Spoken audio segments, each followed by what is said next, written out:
ফাতে একলা এটাই কবর জিয়ারত মনে করি। কিন্তু হাদিসের ভাষাটা হলো যে আল্লাহ রসুলকে কবর জিয়ারত করতে বলা হয়েছে, কিন্তু ক্ষমা চাইতে, তার মায়ের জন্য ক্ষমা চাইতে মানা করা হয়েছে। কিন্তু এটা বিষয়টা আমার কাছে স্পষ্ট না। জিয়ারতের অনুমতি দেবে আর দোয়া করতে মানা করবে, এটা আসলেই কীভাবে ঘটেছে কিনা, তো এই বিষয়টা সম্পর্কে আমার স্পষ্ট ধারণা সৃষ্টি হচ্ছে না। আর বিশেষ করে একটা জিনিস, সেটা হলো এটা একটা উসুল বা ল, এটা আইন। সেটা হলো যে হাদিস আপনি যাই বলেন, হাদিসে মোতাওয়াতের, মশহুর, খবরে হায়াত, মোতাওয়াতের মানে অসংখ্য লোকে যে হাদিস বর্ণনা করছে, তো এগুলি হচ্ছে খবর। এগুলিকে খবর ছাড়া কিছু বলেন নাই। মুহাদ্দিসিনরা যারা হাদিস সংকলন করেছেন তারা এগুলিকে খবর বলছেন। অসংখ্য লোকে যদি একটা বর্ণনা করে থাকে সেটাকে বলা হয় খবরে মোতাওয়াতের। বহু লোকে এটা বর্ণনা করেছে। কিন্তু খবর কোনোদিন, খবর দ্বারা কিন্তু কোনোদিন ইলমে ইয়াকিন সৃষ্টি হয় না।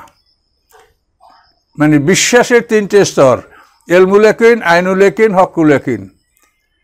মানে ইলমুল ইয়াকিন হলো মানে একটা বস্তুকে মানে বিশ্বাসযোগ্য জ্ঞান, যাতে যে জ্ঞানটা বিশ্বাসযোগ্য জ্ঞান, এটাকে ইলমুল ইয়াকিন বলা হয়। এবং ইলমুল ইয়াকিন এটা খবর দ্বারা হয় না। দেখেন ইলমুল ইয়াকিন কাকে বলে? একজন বিচারক, সে তার বিচারের মঞ্চে বসে সাক্ষীদের কথা শুনে রায় দেন। তো এই বিচারক যে তার মধ্যে যে একটা জ্ঞান হয় সাক্ষীদের কথার মাধ্যমে, এই জ্ঞানটাকে ইলমুল ইয়াকিন বলা হয়। মানে একটা বিশ্বাসযোগ্য জ্ঞান বিচারকের মধ্যে যখন অর্জন হয় যে এটা এরকম, তখন বিচারক সেটার উপর রায় দেন। তো এই যে ইলমুল ইয়াকিন বা বিশ্বাসযোগ্য জ্ঞান, এইটা কিন্তু সাক্ষী দ্বারা হয়, এটা খবর দ্বারা হয় না। বিচারকের সামনে যদি একটা, ভারতে যখন ওলামায়ে কেরামরা রায় দিয়ে দিল যে ইংরেজি শিক্ষা হারাম, এই একটা কথার কারণে ভারতের মুসলমানরা শত শত বছরের জন্য মুসলমানরা একটা অধঃপতনে চলে গেল, একটা কথার জন্য যে ইংরেজি পড়া হারাম। ভারতবর্ষে যখন ব্রিটিশ শাসন আসলো 1757-তে, নবাব সিরাজউদ্দৌলার পরাজয় ঘটলো। 1600 খ্রিস্টাব্দে ইস্ট ইন্ডিয়া কোম্পানি এখানে ব্যবসা করতে আসে। সেখান থেকে আরম্ভ করে 1757-এ নবাব সিরাজউদ্দৌলা, বাংলা, বিহার, উড়িষ্যার নবাব, তার পতন ঘটলো। এরপরে তারা ইস্ট ইন্ডিয়া কোম্পানি এইসব অঞ্চলের দায়িত্ব নিল। এরপরে হতে হতে সমগ্র ভারতবর্ষ, এটা হলো 1857-তে দ্বিতীয় বাহাদুর শাহকে পরাজিত করে সমগ্র ভারতবর্ষের ক্ষমতা তারা গ্রহণ করলো। তো এই ভারতবর্ষের উপরে যে আমাদের মুসলমানদের যে ইতিহাসটা এবং মুসলমানদের যে উত্থান পতন, এটা খুব মর্মান্তিক ইতিহাস। এখানে শুধু একটা পয়েন্ট, সেটা হলো ইংরেজি শিক্ষা হারাম। এই কথাটার কারণে মুসলমানরা আলেমদের কথা মেনেছে, তারা আলেমদের কথাই মানে তারা মনে করছে এটাই আমাদের পালনীয়। তো এই ইংরেজি না শেখার কারণে 1830 সালে যখন ইউনিভার্সিটি সৃষ্টি করা হলো, তো এই 1830 সালের ইউনিভার্সিটিতে মুসলমানদের একটা ছেলেও ভর্তি হতে পারলো না। তার কারণ ইংরেজি পড়া হারাম, মুসলমানের ছেলেরাকে ইংরেজি শেখে নাই। কাজে এই 1830 সালে যখন ইউনিভার্সিটি সৃষ্টি হলো, তখন এই ইউনিভার্সিটির সব হিন্দু ছেলেরা ভর্তি হলো। ভর্তি হয়ে তারা অনার্স মাস্টার্স কমপ্লিট করে তারা বের হয়ে আসলো। তখন ব্রিটিশ সরকারের যে পদগুলি, মানে ওই উপর থেকে নিচ পর্যন্ত সচিব পর্যন্ত এই সমস্ত পদগুলি, এগুলি হিন্দুদের আয়ত্তে চলে গেল। আর মুসলমানরা লেখাপড়া জানে না, তারা একটা বিরাট সংখ্যা, কী করবে তারা? শেষ পর্যন্ত মুসলমানদের ভাগ্যে চাকরি থাকলো কি? চৌকিদার, দফাদার, মির্জা, পেয়াদা, এগুলো হলো মুসলমানদের চাকরি। আপনারা এখন মানে যে একটু বয়স্ক মানুষ, তারা হিসাব করে গ্রামে দেখেন, যদি দেখেন অমুক বিরাট একটা বাড়ি, ঐতিহ্যপূর্ণ বাড়ি, বাড়ির সামনে 16 চওড়া রাস্তা, দুই দিকে নারকেল গাছ লাগানো, এইটা কার বাড়ি? অমুক চৌকিদার বাড়ি, নাইলে অমুক দফাদার বাড়ি। অর্থাৎ ব্রিটিশ পিরিয়ডে যারা মুসলমানদের মধ্যে খুব বড় পদস্থ ছিল, তারা হলো চৌকিদার, দফাদার, মির্জা, পেয়াদা। শুধুমাত্র কিছু সম্ভ্রান্ত পরিবারের লোকেরা তারা ও কথা শোনে, ইংরেজি শিখছে, যেমন মোহাম্মদ আলী, শওকত আলী, সৈয়দ আমির আলী, এই সমস্ত কিছু বিশিষ্ট লোক, বড় ফ্যামিলির লোক, তারা কিছু লোক ইংরেজি শিখেছে, কিন্তু জেনারেল মাস ইংরেজি শিখে নাই। মুসলমানদের মানে যে আলেমদের একটা কথা, ইংরেজি পড়া হারাম। কাজে এই যে শিক্ষার ব্যাপারে মানুষ ব্রিটিশের কাছ থেকে, তারা এদের শাসন করছে, তারা পৃথিবীর শাসন করছে, এই যোগ্যতা তাদের ছিল বলেই তারা করেছে। কাজেই তাদের সাথে যে মুসলমানরা সম্পর্ক বজায় রাখবে, এটা রাখতে পারে নাই। যেহেতু তাদের ভাষা এরা বোঝে না, এদের ভাষা তারা বোঝে না। কাজেই এখন যারা ক্ষমতায় ছিল, আর যেহেতু হিন্দু মুসলমান এটা আলাদা দুটো জাতি, কাজে এজন্য মুসলমানদের বিরুদ্ধে কেউ যদি অপব্যাখ্যা করতো, খারাপ কিছু বুঝিয়ে বলতো, তো মুসলমানরা এটা বুঝিয়ে বলতে পারতো না যে বিষয়টা এই নেই, যার ফলে মুসলমানরা নির্যাতিত হতো, অপমানিত হতো এবং তারা ধ্বংস হতো। তো যাই হোক, এগুলো তো বিরাট ব্যাপার, এতগুলো কথা তো তাফসিরে বলা যায় না। তাহলে মোটামুটি কথা এতটুক, এই ভারতবর্ষে যত সম্পদ ছিল মুসলমানদের, এই সমস্ত সম্পদের 3-1 সম্পদ ছিল ওয়াকফ স্টেট। তো এই ওয়াকফ স্টেটটা সম্রাট শাহ আলমের কাছ থেকে ব্রিটিশ যখন দেওয়ানি ক্ষমতা অর্জন করলো, এই দেওয়ানি ক্ষমতা অর্জন করার পরে তো তারা এই ভারতের অর্থাৎ জমি জমার আইন কানুন সব তারা দখল করলো, হস্তগত করলো। এর ফলে তারা ভারতবর্ষের সমস্ত ওয়াকফ স্টেটগুলি তারা একর করে এটা রাষ্ট্রায়ত্ত করে নিয়ে নিল। এই ওয়াকফ স্টেটটা যখন মুসলমানদের ওয়াকফ স্টেটটা যখন তারা সরকারি রাষ্ট্রায়ত্ত করে নিল, তখনই মুসলমানদের শিক্ষা ব্যবস্থাটা ভেঙে পড়লো। এবং সেই যে শিক্ষা ব্যবস্থা ভেঙে পড়েছে, সেই ভাঙ্গা অবস্থা এখনও আছে। এটা জনগণ জোর করে এটাকে বাহুবলে দাঁড় করে রাখার চেষ্টা করছে। এগুলি বড় করুণ ইতিহাস, কাজে এগুলি সম্পর্কে আপনারা জানার চেষ্টা করেন। উতলু মা উহিয়া ইলাইকা মিনাল কিতাবে ফাকিমিস সালাতা ইন্নাস সালাতা তানহা আনিল ফাহশাইল মুনকার ওয়া যিকরুল আকবার আল্লাহু ইয়ালামু মা তাসনাউন। আল্লাহ বলেন, হে রাসূল, কিতাব হতে আপনার প্রতি যা ওহী করা হচ্ছে এটা আপনি তেলাওয়াত করুন। অর্থাৎ আপনার কাছে যে ওহী, অর্থাৎ কোরআন আপনার প্রতি অবতীর্ণ হয়েছে, ওহির মাধ্যমে এই কোরআন আপনি তেলাওয়াত করুন। আকিমিস সালাতা, এবং নামাজ আদায় করুন। ইন্না সালাতা তানহা আনিল ফাহশাইল মুনকার, নিশ্চয়ই নামাজ মানুষকে অশ্লীল কাজ এবং অপছন্দনীয় কাজ, গর্হিত কাজ থেকে ফিরিয়ে রাখে। ওয়া যিকরুল আকবার, এবং আল্লাহ স্মরণ হচ্ছে সবচেয়ে বড়। আল্লাহু ইয়ালামু মা তাসনাউন, আল্লাহ জানেন যা তোমরা করো। তো এখানে আল্লাহ তাআলা উতলু মানে রাসূলকে তেলাওয়াত করতে বলেছেন। তার তেলাওয়াত কি রাসূল একা করবেন না আমরাও করব? বিধান হচ্ছে, নিয়ম হচ্ছে যে আল্লাহ তাআলা যখন তার বান্দাকে কিছু বলতে চান, সে আদেশটা তিনি তার রাসূলকে দেন। রাসূলকেই তিনি বলেন, রাসূলকে আদেশ করেন।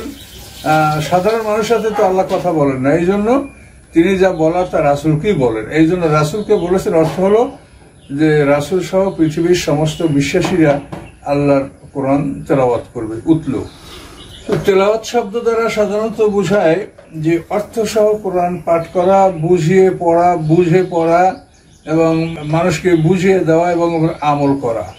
তালা শব্দের অর্থ হলো পিছনে পিছনে চলা। ওয়াশ-শামসি ওয়া দুহাহা ওয়াল কামারি ইযা তালাহা, সূর্যের কসম, সূর্যের আলোর কসম, চাঁদের কসম যখন চাঁদ সূর্যকে অনুসরণ করে।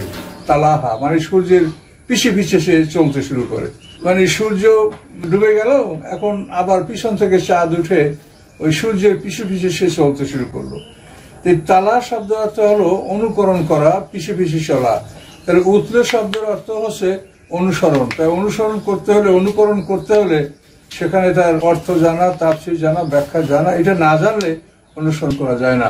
তো উতলু দ্বারা সাধারণত মানে বুঝে শুনে কোরআন পাঠ করাকে উতলু বলা হয়। আর কিরাত বলা হয় শুধু পাঠ করা, যেমন একজন হাফেজ, একজন কারি বিশুদ্ধ হয়ে কোরআন পাঠ করে, এটাকে বলা হয় কিরাত। আর বুঝে শুনে কোরআন পড়া এবং পড়ানোর এর যে একটা তালিম ও তাআল্লুম, এটা হচ্ছে তেলাওয়াত। কোরআনের আরেকটা স্তর আছে, সেটা হলো তাফাক্কুর। ইল্লা তাফাক্কাহু ফিদ্দীন, যেটা আল্লাহ কোরআনে সূরা তাওবার মধ্যে বলেছেন যে ফালাউলা নাফারা মিন কুল্লি ফিরকাতিন মিনহুম তায়ফাতুন লিয়াতাফাক্কাহু ফিদ্দীন, যে প্রত্যেক বড় দল থেকে ছোট একটা দল কেন এই জন্য বের হবে না, যে তারা দ্বীনের গভীর জ্ঞান অর্জন করবে। দ্বীনের বা কোরআনের গভীর জ্ঞান অর্জন করলে এই কোরআন থেকেই ফেকা শাস্ত্র, ফেকা শব্দের অর্থ হলো মানে একটা মানুষের যে বোঝা। ফেকুন শব্দের অর্থ হলো একটা জিনিসকে সঠিকভাবে বুঝে নেওয়া। এই কোরআন থেকে যে ফেকুন অর্থাৎ গভীর জ্ঞান অর্জন করা, মানে নলেজ হলো সাধারণ জ্ঞান, উইজডম হচ্ছে প্রজ্ঞা। তো এই প্রজ্ঞাবান হতে হবে, এবং কোরআন থেকে জ্ঞান অর্জন করে যারা প্রজ্ঞাবান হবেন তারাই ফেকা শাস্ত্র সম্পর্কে মতামত দিতে পারেন যে এটা হওয়া দরকার, এটা আল্লাহ এখানেই বলছেন। তো এইটা কিন্তু সাধারণ মানুষ এটা পাওয়ার জন্য বিশেষ জ্ঞানের অধিকারী যারা, যেটা আল্লাহ যাদেরকে লিয়াতাফাক্কাহু বলেছেন, যারা কোরআনের যারা গভীর জ্ঞান অর্জন করবে, তারাই কোরআন থেকে একটা সিদ্ধান্ত দিতে পারবে যে আল্লাহ তাআলা এর দ্বারা এই বলেছেন এবং এর দ্বারা এই বোঝানো হয়েছে। সকল মানুষ সমান জ্ঞানের অধিকারী নন। তো আল্লাহ তাআলা এই কোরআনের ব্যাপারে 3টা কথা বলেছেন। 1 নম্বরে বলেছেন ফাকরাউ মা তায়াসসারা কোরআন, কোরআন থেকে যা তোমাদের জন্য সহজ তাই তোমরা নামাজে পড়ো বা তাই তোমরা পাঠ করো, তেলাওয়াত করো। তো এই কেরাতে আমরা পাবো, কেরাত হলো বিশুদ্ধভাবে কোরআন পাঠ করা। এই কেরাতের মাধ্যমে আমরা আল্লাহর রহমত লাভ করব। আল্লাহ বলেন ওয়াইজা কুরিয়াল কোরআন ফাসতামিউ ওয়ানসিতু লাআল্লাকুম তুরহামুন, কোরআন যখন পাঠ করা হয় তখন তোমরা কান লাগিয়ে শোনো এবং চুপ থাকো, তাহলে তোমরা আল্লাহর রহমত প্রাপ্ত হবে। তাহলে তেলাওয়াতেরও একটা ফায়দা আছে, এটা আমরা বুঝি কি নাই বুঝি, আল্লাহ বলেছেন যে তোমরা কোরআনের আওয়াজ শুনতে পেলে চুপ থাকো, কান লাগায় শোনো, তাহলে তোমরা রহমত পাবে। তো আল্লাহর প্রতিশ্রুতিটা ইনশাল্লাহ অবশ্যই আমরা পাবো, এটা আমরা আশা করতে পারি যে কোরআন যদি আমরা না বুঝি তাহলে আমরা রহমত পাবো। কিন্তু এই রহমত পাওয়ার আশায় যদি আমরা সামনের আর 2টা হুকুম পালন না করি তাহলে আমরা তো 2টো ফরজ আমাদের থেকে তরক হয়ে যাবে। ফাকরাও এখানে ইম্পারেটিভ সেন্টেন্স, আদেশসূচক শব্দ আল্লাহ ব্যবহার করেছেন যে তোমরা কোরআন পড়ো, পাঠ শেখো। ওভাবেই তিনি বলছেন উতলু, এটাও ইম্পারেটিভ সেন্টেন্স, আদেশ তোমরা অর্থ সহ কোরআন শেখো। লেয়াতাফাকাও, এখানে এটাকে লামে আমর বা আদেশসূচক ইম্পারেটিভ সেন্টেন্স যে তোমরা কোরআনের গভীর জ্ঞান অর্জন করো। এখন পড়াও আল্লাহর আদেশ এবং অর্থ সহ কোরআন পাঠ করা সেটাও আল্লাহর আদেশ, কোরআনের গভীর জ্ঞান অর্জন করা সেটাও আল্লাহর আদেশ। কাজে এই 3টা আদেশ, এখন প্রথম 2টা আদেশ তো সবারই দরকার, তৃতীয়টা না হয় গভীর জ্ঞান, এটা হয়তো সবাই অর্জন করতে পারে না, কিন্তু পড়া এবং অর্থ শেখা এটা তো মানে সকলের জন্য প্রয়োজন। তার কারণ যদি পড়তে না পারেন তাহলে নামাজ তো বিশুদ্ধ হবে না, আর যদি অর্থ না বোঝেন তাহলে আমল করা সম্ভব হবে না। কাজে এই জন্য এই ফরজগুলি আদায় করা আমাদের জরুরি, কিন্তু আমাদের সমাজে এই সমস্ত ফরজগুলির চর্চা নাই। আমরা যে সাধারণভাবে যে ফরজগুলো আমরা জানি ওগুলি আমরা চর্চা করি, কিন্তু কোরআন শেখা যে এটা যে 3টে স্তরে আল্লাহ আদেশ দিয়েছেন এবং এই 3টে স্তরেই কোরআন শিক্ষা করা যে ফরজ, এটা কিন্তু আমাদের সমাজে চর্চা নাই। এই জন্য আমি অনুরোধ করব যে আপনারা, মানুষ জ্ঞানের দিক থেকে সবাই সমান নয়, যে কিছু না পারে সে অন্তত কোরআন তো পড়া শিখবে, তাহলে তো নামাজই হবে না। আর যারা পড়া শিখেছেন তারা অন্তত কোরআনের অর্থ শিখবেন, আর যারা গভীর জ্ঞানের অধিকারী তারা কোরআনের গভীর জ্ঞান অর্জন করে তারা কোরআন থেকে আল্লাহর উদ্দেশ্য কি এগুলি তারা বলবেন এবং সমাজে তারা এগুলি প্রতিষ্ঠিত করবেন। এটা গভীর জ্ঞানের অধিকারীদের উপর এটা আল্লাহ দায়িত্ব দিয়েছেন। তো আমাদের উচিত যে আল্লাহ তাআলা যে বিষয়গুলি বলেছেন এগুলি গুরুত্ব সহকারে এগুলি দেখা এবং পালন করার চেষ্টা করা। আল্লাহ বলেছেন লা ইউকাল্লিফুল্লাহু নাফসান ইল্লা উসআহা, কোনো মানুষকে তার সাধ্যের বাইরে কোনো বোঝা চাপানো হবে না। এখন দেখেন কোরআন শেখার ভাবে 3টে আদেশ। এখন এমন মানুষ আছে যে সারা জীবন বসে শুধু কোরআন পড়া শিখতেই জীবন শেষ, এর মধ্যে এর বাইরে যেতেই পারবে না, তাদের মেধা এতই স্বল্প যে মানে পড়া শিখতেই জীবন শেষ। তার কারণ আমি বিভিন্ন স্তরে মানুষদেরকে এইসব শিক্ষার জন্য যাদেরকে বলেছি, এবং তার মধ্যে আমি এভাবে দেখতে পেয়েছি কিছু কিছু লোক যারা বয়স্ক হয়ে যাওয়ার পরে বা 30-40 বছর বয়স হয়ে যাওয়ার পরে কোরআন শিখতে শুরু করেছে, এবং সেখান থেকে আরম্ভ করে মানে এক একজন 50-60-70 বছর পর্যন্ত মানে বিশুদ্ধভাবে কোরআন পাঠ করতেই এই সময়টা তাদের পার হয়ে যাচ্ছে। এভাবে তারা অতি বয়সে তারা শুধু কোরআন মানে তেলাওয়াত মানে কোরআনের কেরাত এটা শিখতে সক্ষম হয়েছে। এই জন্য সব মানুষের মেধা সমান নয়, এই জন্য আল্লাহ তাআলা 3টে স্তরে আদেশ দিয়েছেন, কেরাত, তেলাওয়াত, তাফাক্কুর। এই 3টে স্তরেই মানুষের কার কতখানি জ্ঞান আছে এটা তো আল্লাহ জানেন। আল্লাহ রাসূল বলেছেন যে আল্লাহ তাআলা জ্ঞানকে সৃষ্টি করে তাকে বলছেন হে জ্ঞান, বেকা উহা শুভ বেকা উহা কেবু, এটা আল্লাহ রাসূলের হাদিস। আল্লাহ রাসূল বলেছেন যে হে জ্ঞান, তোমার মাধ্যমে আমি হিসাব নেব এবং তোমার মাধ্যমে আমি শাস্তি দিব। জ্ঞান দ্বারাই হিসাব, জ্ঞান দ্বারাই, এখন যার যে পরিমাণ জ্ঞান তার সেই পরিমাণ হিসাব। জ্ঞানের অপব্যবহার যে করেছে তার জ্ঞান অনুযায়ী শাস্তি। কাজে এই জন্য জ্ঞান এটা সকল মানুষের জ্ঞান সমান নয়, এটা তো আমরা নিশ্চিতভাবেই বলতে পারি। তো এবং জ্ঞানের ব্যাপারটা এটা আল্লাহ একটা বিশেষ দান। আপনি দেখেন কোন মজলিসে, হাটে, বাজারে যে লোক উপস্থিত হয় কমন পিপল, এর মধ্যে আপনি 100টা লোক যদি এক জায়গায় জড়ো করেন কমন পিপল, তাহলে দেখবেন যে এর 100টার মধ্যে আপনি 5টা জ্ঞানী লোক পাবেন না, যারা সমাজের একটা সমস্যা সমাধান করতে পারে বা যারা একটা বিষয় সম্বন্ধে জ্ঞান দিতে পারে, এরকম লোক কিন্তু সমাজে খুবই কম। কাজে এই জন্য এই যে জ্ঞান, এই জ্ঞানটাই বিশেষ একটা আল্লাহর রহমত, এবং এই জ্ঞান যদি আল্লাহর পথে কেউ ব্যয় না করে তো জ্ঞান তার জন্য অভিশাপ হতে পারে। আল্লাহ জ্ঞান দিয়েছে, মহা ব্রেনী লোক, এই ব্রেন দ্বারা সে মানুষ মারার অস্ত্র আবিষ্কার করছে, কিন্তু মানুষকে রক্ষা করার কাজে এই জ্ঞানকে সে ব্যবহার করেনি। তাহলে এই জ্ঞান তার জন্য অভিশাপ হলো, জ্ঞান তার জন্য অভিশাপ হলো। কাজে এই জন্য জ্ঞান, আমাদের যে আল্লাহ জ্ঞান দান করছে এটার উপরে এই হিসাব হবে। কাজে জ্ঞানের সদ্ব্যবহার এটা আমাদের জরুরি, এবং এ ব্যাপারে চিন্তা ভাবনা করা উচিত। তার কারণ আমরা যেই যা মনে করি আল্লাহর কাছে যেতেই হবে। যে অস্বীকার করে যে যাব না তাকেও যেতে হবে, যে স্বীকার করে তাকেও যেতে হবে, যেতেই হবে। আপনি যত অস্বীকার করেন, যত পালানোর কথা বলেন, যত যুক্তি প্রমাণ খাড়া করেন যে আমরা যাব না, কিন্তু যেতেই হবে। আপনি পৃথিবীতে আসছেন, এটা আপনার জন্য অনিবার্য ছিল, আসতেই হবে। আবার এখান থেকে যেতেই হবে, আবার হাসের মাদের উঠতেই হবে। কোনোভাবে কোনো মানুষ এড়াতে পারবে না। কাজে এই জন্য মানুষের এগুলো প্রস্তুতি প্রয়োজন, যে আমরা আসলে কিভাবে প্রস্তুতি নিব, এবং মহান আল্লাহ রাব্বুল আলামিনের পক্ষ থেকে যে আসমানি কিতাবগুলি আসে এগুলি গুরুত্ব সহকারে মানুষের অনুধাবন করা উচিত। কোরআন পৃথিবীতে আসছে কিয়ামত পর্যন্ত, এরপরে কোরআন আর আসবে না, আর কোনো আসমানি কিতাব আসবে না। আল্লাহ তাআলা একটা ঘোষণা দিয়েছেন যে ওয়াতমামতু আলাইকুম নিয়ামতি, আমার নিয়ামতের আমি তামাম অর্থাৎ সমাপ্তি ঘোষণা করলাম। কোরআন দ্বারা নিয়ামতের, আল্লাহর নিয়ামত, আল্লাহর সবচেয়ে বড় নিয়ামত হলো আসমানি কিতাব ওহী। তো আল্লাহ বলেন এই নিয়ামতের সমাপ্তি, আতমামতু আলাইকুম নিয়ামতি, আমার নিয়ামতের সমাপ্তি ঘোষণা করলাম। কোরআনের পরে আর কোনো নিয়ামত আসবে না। অন্য জায়গায় লেখা হচ্ছে ফাবিআইয়ি হাদিসিন বা'দাহু ইউমিনুন, এই কোরআনের কথাগুলির পরে আর কোন কথার উপরে তারা ঈমান আনবে, এরপরে তো আর নতুন কোনো আসমানি কিতাব আসবে না, আল্লাহর ওহী আর আসবে না। কাজে এই কোরআন আমাদের জন্য চূড়ান্ত জ্ঞান, এবং এটা আমাদের জন্য সর্বশেষ, এর পরে আর কিছু আশা আমরা করতে পারছি না, আসবে না, আল্লাহ বলেই দিয়েছেন। কাজে এই কোরআন থেকে আমরা বিষয়গুলি বুঝে নেওয়ার চেষ্টা করবো, এটি হলো মানুষের কর্তব্য। কিন্তু মানুষেরা কোরআনকে না বুঝে, মানে স্বাভাবিকভাবে একটু রিসাইট করে, মানে একটু পড়া শিখে, তারপর সে অনেক অনেক কিছু বই পড়ে, এই পড়ে সেই পড়ে, এক একজনের ঘরে হাজার হাজার লাখ টাকার ধর্মগ্রন্থ আছে, এগুলি মানুষ সংগ্রহ করে, সংগ্রহ করা ভালো। কিন্তু আমার কথা হচ্ছে, আসলে একটা মানুষ যদি শিখতে চায়, তাহলে একটা মানুষ সারা জীবনে কোরআন শেখা শেষ করতে পারবে না। এটা আমার জীবনে আমি বুঝতেছি। একটা মানুষ সারা জীবন কোরআন শেখার চেষ্টা করলে কোরআন শেখা তার শেষ হবে না। কাজে এই জন্য অনেক বই পুস্তক আছে, জ্ঞানীদের জ্ঞান এর মধ্যে আছে, কিন্তু আপনাকে আগে কোরআনের জ্ঞান অর্জন করতে হবে। কোরআনের জ্ঞান অর্জন করার পরে যদি আপনার অবকাশ থাকে, সময় থাকে, তাহলে আপনি অন্য জ্ঞানও অর্জন করেন। যেহেতু যে জ্ঞান মানুষের জন্য কল্যাণ বয়ে আনে, এই ধরনের জ্ঞানকেই শিক্ষা বলা হয়। শিক্ষা এবং শিখন, শিখন হলো এমন স্ট্র্যাটেজি, এমন কৌশল যা শিখে সমাজের মানুষের ক্ষতি করে।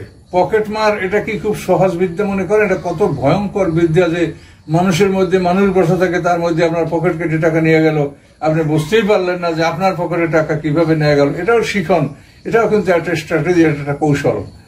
কাজে যে কৌশলগুলি অবলম্বন করলে মানুষের ক্ষতি সাধন হয়, এগুলো শিখন। আর যে কৌশল শিখলে মানুষ উপকার হয়, সেটাকে বলা হয় শিক্ষা। তো আল্লাহ তাআলা পৃথিবীর বুকে তার ওহী, এটা আমাদের কল্যাণের জন্য পাঠিয়েছেন। আল্লাহকে যারা বিশ্বাস করবে এর দ্বারা উপকৃত হবে, আর যারা অবিশ্বাস করবে তাদের জন্য আবার শয়তানের ওহী পৃথিবীতে আছে। শয়তানের জ্ঞানের একটা ধারা পৃথিবীতে আছে, যেটা আল্লাহ তাআলা বলেছেন, অন্য শায়াতিন লা ইয়াহুনা ইলা উলাইহিম লিজাদিলুকুম, শয়তানেরা শয়তানের বন্ধুদের কাছে ওহী পাঠায়, যাতে শয়তানের বন্ধুরা তোমাদের সাথে, মুমিনদের সাথে তারা তর্কে লিপ্ত হতে পারে, যুক্তিতর্ক খাড়া করতে পারে। এই জন্য শয়তান তার বন্ধুদের কাছে ওহী পাঠায়। কাজে এখন এই যে পৃথিবীর জ্ঞানের ধারা, আল্লাহর পক্ষ থেকে একটা জ্ঞানের ধারা পৃথিবীতে আল্লাহ এটা পাঠিয়ে দিয়েছেন, দান করেছেন। আর শয়তানেরও একটা বিদ্যা বুদ্ধি, যে তার যে জ্ঞান, তার যে অভিজ্ঞতা, যে সে আদম সৃষ্টির আগের থেকে, আদম সৃষ্টির অন্তত লক্ষ লক্ষ বছর আগে, যেটা তারিকুল খামিজ বলছে যে 2,40,000 বছর ইবাদত করা হয়েছে তার আদম সৃষ্টির আগে। এত অভিজ্ঞ সম্পন্ন একটা অস্তিত্ব, মানে শয়তান, আজাজিল, যাকে পরে ইবলিস বলা হলো, ইবলিস মানে নিরাশ হওয়া, সে নিরাশ হয়েছে আল্লাহর রহমত, এই জন্য আজাজিল তার মৌলিক নাম ছিল। তো এটা সে পরে নিরাশ হয়েছে, এই জন্য তাকে ইবলিস বলা হচ্ছে। তো এইভাবে আল্লাহ তাআলা যে আমাদের জ্ঞান দান করেছেন, আমাদেরকে মেধা দান করেছেন, এই মেধাটা আপনি সঠিক পথে ব্যয় করেন। আপনার জ্ঞানকে আপনি সঠিক পথে ব্যয় করেন, কারণ জ্ঞানের হিসাব নেওয়া হবে। আল্লাহ জ্ঞানকে সৃষ্টি করে বলেছেন বেকা হুয়া সুবা বেকা হুয়া কবে, জ্ঞানের হিসাব নেওয়া হবে। এখন আপনার জ্ঞান দ্বারা যদি আপনি পরকাল সম্পর্কে আপনি এই জ্ঞানকে যদি ব্যবহার না করেন আর ক্ষতিগ্রস্ত হন, সেজন্য কে দায়ী? আপনি দুনিয়া অর্জন করার জন্য এই জ্ঞানকে ব্যবহার করছেন এবং অনেক ডেভেলপ করেছেন, অনেক উন্নতি আপনার জীবনে হয়েছে। আপনি এই জ্ঞানকে ব্যবহার করার ফলেই এই উন্নতি আপনি লাভ করছেন। কিন্তু পরকালের উন্নতিটা আপনাকে এই জ্ঞানের মাধ্যমেই করতে হবে। কাজে পরকালের উন্নতির জন্য যদি আপনি জ্ঞানকে ব্যবহার না করেন, তাহলে সেখানে আপনি মারাত্মকভাবে ক্ষতিগ্রস্ত হবেন আল্লাহর কাছে, এবং আপনাকে হিসাব দিতে হবে যে তোমাকে আমি জ্ঞান দিয়েছিলাম, এই জ্ঞানটা তুমি কোন পথে ব্যয় করেছো। তাহলে এই জন্য আপনাদেরকে অনুরোধ করি যে অনেক বই পুস্তক, অনেক হাদিস, অনেক কিছু, এটার আগে আপনি অল্প কিছু পড়েন, অল্প কিছু অর্জন করেন। কোরআন দেখেন যেখানে কি আছে। যেখানে যদি আপনার কোনো কিছু অভাব ঘটে, সেখানে আপনি অবশ্যই সে অভাব পূরণ করবেন হাদিস দ্বারা, এতে কোনো সন্দেহ নাই। তারপর কোরআনের কোনো জটিল বিষয়গুলি তো বর্ণনা দেবেন আল্লাহ তাআলা, এটা তো আল্লাহ বলেই দিয়েছে সুম্মান্না আলাইনা বায়ানা, যে কোরআনের কোনো জটিল বিষয় থাকলে সেটা আল্লাহ বলছেন সেটা আমার দায়িত্ব, আমাকে বর্ণনা করার দায়িত্ব আমার। আমি এটা রসুলের কাছে বুঝিয়ে দেব, বলে দিব, রসুল আমল করবে, রসুলের আমল দেখে তোমরা আমল করবে। মূল উদ্দেশ্য হলো আমল করা। মূল উদ্দেশ্য আপনাকে কোরআন মুখস্থ করা বা হাদিস মুখস্থ করা নয়। কোরআন আপনি পড়বেন, শিখবেন, নির্ধার করবেন আমল। ইন্নাল্লাযীনা আমানু ওয়া আমিলুস সালাত, কোরআনে যত জায়গায় বলা আছে সব জায়গায় বলেছে বিশ্বাস করতে হবে এবং কাজ করতে হবে। এখন এই কাজ করাটা আপনি রাসূল থেকে এই কাজটা শিখে নেবেন। রাসূল থেকে সাহাবীর থেকে তাবত্তাবিন, এইভাবে রাসূল থেকেই এই যে ধারাটা চলে আসে, কর্মধারা, আমলের ধারা, এই ধারাটা আমাদের গ্রহণ করতে হবে, এই কর্মধারাটা অনুসরণ আমাদের করতে হবে। তো সম্মানিত সুধী, আসলে ইনশাআল্লাহ এর মধ্যে আপনারা প্রবেশ করলে আপনারা বিষয়টা বুঝতে পারবেন যে একটা মানুষের জন্য কোরআন যথেষ্ট। একটা মানুষের সারা জীবন, এই ধর্মগ্রন্থ এর বৈশিষ্ট্য হলো এমন যে এই ধর্মগ্রন্থগুলি এগুলি সংক্ষিপ্ত আকারে হয়ে থাকে।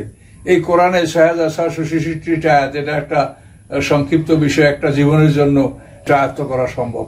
কিন্তু যেগুলি ধর্মগ্রন্থ না, এরকম ভালো অনেক পৃথিবীর সংকলন আছে যেগুলি ধর্মগ্রন্থ না, যেমন বেদ। আপনি যদি এই বেদকে বলেন, বেদ হলো ৪টা, ৪ই বেদ, আমরা ছোটকালে বলছি ৪ই বেদ, বেদ হলো ৪টা। তো ঋক, সাম, যদু, অথর্ব, এই ৪টা বেদ। এই বেদ গ্রন্থগুলিতে সব ভালো কথা, সব জ্ঞানীদের কথা এখানে আছে। কিন্তু এই বেদগুলি যে আসমানি কেতাব নয়, তার প্রমাণ হলো যে আসমানি কেতাব সংক্ষিপ্ত আকারে হয়। আসমানি কেতাব এত বড় হয় না যেটা একটা মানুষ আয়ত্ত করতে পারে না। অথচ এই বেদ গ্রন্থগুলি এত বড় যে এক একটা বেদ, এটা মানে মনে হয় যে আপনি ১০০ লোকেও একটা বেদ মিলে আয়ত্ত করতে পারবে কিনা এটা বলা যায় না, এত বড় এই গ্রন্থগুলি। এই যে বেদগুলি, ঋগ্বেদ, ঋক, সাম, যদু, অথর্ব, ৪টা বেদ, এগুলি মহা জ্ঞানী মহাপণ্ডিতদের খুব ভালো ভালো উপদেশ, ভালো ভালো কথার মধ্যে আসে। কিন্তু এগুলি আসমানি কেতাব নয়। আসমানি কেতাব হবে একটা সংক্ষিপ্ত আকারে। সূরা মানে মুসা আলাইহিস সালামের তাওরাতে কয়টা সূরা ছিল, কোন তাফসীরে 50টা সূরা ছিল। আমাদের এখানে 114টা সূরা আসছে, ছোট ছোট সূরা মিলে। কাজে এই জন্য আসমানি কেতাবটা এমন ভাবে হয় যেটা একটা মানুষ তার জীবনে আয়ত্ত করতে পারে। আল্লাহ তাআলা একটা মানুষকে সাধ্যের বাইরে কষ্ট দিবেন না, আল্লাহ বলেই দিয়েছেন। এই জন্য আসমানি কেতাবগুলো ওরকম অত বড় হবে না। আসমানি কেতাবটা সংক্ষিপ্ত হবে, একটা মানুষের উপরে নাজিল হবে এবং একটা মানুষ তার জীবনে সেটাকে আয়ত্ত করতে পারবে, নিজে বুঝতে পারবে, অন্যকে বুঝাতে পারবে, এবং একটা জীবনের যে সময় আল্লাহ দিবেন এই সময়ের মধ্যে এই জিনিসটা কমপ্লিট সে করতে পারবে। আসমানি কেতাব কিন্তু এইভাবে একটা সংক্ষিপ্ত পরিসরে হয়ে থাকে। এটা কিন্তু বেদের মতো এরকম বড় কোনো আসমানি কেতাব অত বড় না। এগুলি সবই ওইরকম ছোট আকারে, যাতে মানুষ সহজে এটা আয়ত্ত করতে পারে। তো আমি আপনাদেরকে অনুরোধ করবো যে আমাদের কোরআন আসলে এমন একটা জিনিস যে একটা মানুষের জীবনটা আয়ত্ত করা সম্ভব। তা আপনারা এইটা আয়ত্ত করেন, তাহলে আপনারা ভুলের বিরুদ্ধে থাকবেন। হাদিসে যাবেন তো একজনে বলবে সহি, আর একজনে বলবে জয়ীফ, আর একজনে বলবে এটা দুর্বল, আর একজনে বলবে গায়রে সহি। এই নিয়ে আপনি আপনার হাদিস আমি মানবো না, আমার হাদিস আপনি মানবেন না, এই নিয়ে আমাদের কোনোদিন এই তর্কের সমাধান হবে না। এই জন্য আপনারা কোরআনের কাছে আসেন, এবং কোরআনের কাছে যদি আপনি কোথাও সম্মুখীন হন সমস্যা, সেখানে আপনি আল্লাহ রসুল কি বলছেন বা আল্লাহ এতে কি ব্যাখ্যা দিয়েছে সেটা আপনি অনুসন্ধান হাদিস থেকে করবেন, এতে কোনো সন্দেহ নাই, জ্ঞান অর্জন করতে কোনো বাধা নাই। তো এই কথা বলেই আমি আমার কথা সমাপ্ত করছি যে আল্লাহ তাআলা কোরআনকে শেখার জন্য 3টে স্তরে আমাকে আদেশ করেছেন। যে তুমি কোরআন পাঠ শেখো, তুমি অর্থ সহকারে কোরআন শেখো, তুমি কোরআনের গভীর জ্ঞান অর্জন করো। তিনটাই আল্লাহ আদেশ দিয়েছেন, কাজে এই তিনটাই ফরজ।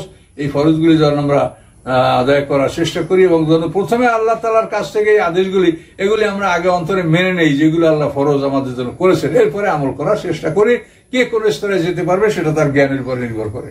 আসসালামু আলাইকুম ওয়া রাহমাতুল্লাহ।